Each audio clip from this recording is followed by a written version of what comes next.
Hola clase, I just wanted to walk you through really quick our ser tarea for our on-demand time this week. The first step of your assignment is to escribe or write the correct conjugations of el verbo ser in the boxes below.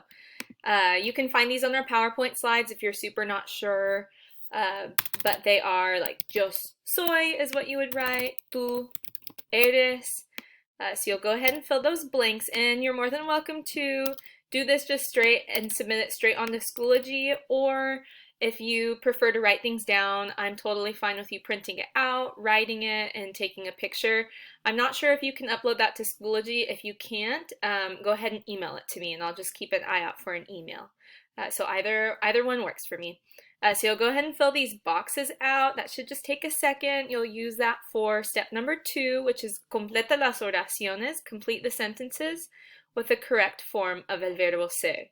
So there's a couple steps that I want you to do as we're practicing and reviewing ser. First, I want you to highlight el sujeto, the subject. So that might be tú, yo, él, ella, maybe mi mamá o el profesor. Those are the subjects. They're the ones that control how you will conjugate the verb ser and any other verb that we learn later on. So I have a couple examples. The first one is Tomás y yo. That is my subject, so I'm going to highlight that in yellow. And the next is la computadora. That is my subject here. And ellos would be my subject here. So that's your first step. I want you to look out for the subject as sujeto of the sentence and go ahead and highlight that. The next step is if the pronoun isn't used, so the pronombre would be like these up here, like yo, tú, él, ella. If that isn't used, I want you to write in the parentheses beside el sujeto. I want you to write those in. So like ellos, that's the pronombre, so we don't have to worry about that one. Just leave that as is. La computadora, that is not one of these pronombres up here. It's still a subject, but it's not a pronoun. La computadora is going to be an ella. It's feminine, la, and it is singular. There's just one. We're just talking about one thing. So, la computadora is ella.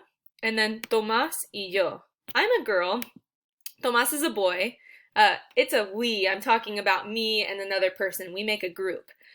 Since it's a mixed gender, there's male and female, we're going to be nosotros. Not nosotras, because Tomás is not a girl. There isn't me and one other girl. It's me and the boy. So nosotros. So that is it for letter B. And the last part is filling in the blank with the correct form of el verbo ser. So we have Tomás y yo. Okay, I recognize it's a nosotros. So if I were to go to my chart, I know nosotros somos is the correct form of ser. Tomás y yo somos amigos. Tomás y yo are friends. Or Tomás and I are friends. Then we have la computadora. I already wrote here, I know, okay, it's ella, so I would go to my chart, and ella es, or la computadora es de Jessica. The computer is Jessica's. And the last one, ellos. Ellos, I would go to my chart. I already know the pronombre. Ellos son simpáticos. So that is what you will do for the next, these 10 sentences. Hopefully that shouldn't take you too long. If it does, that just means we need to keep practicing. And the last part on the next page is the rubrica, the rubric. My only requirements for this assignment are just making sure that you complete the homework and turn it in. It just needs to be completed. So we're on a 0, 1, 2, 3 scale. 3 is you completing the whole assignment. A 2 is like you almost finished, but you didn't do all the parts. 1 is maybe you really only did a small part of it, and then 0 would be you didn't even start it. That is a brief summary of what you need to do for your homework.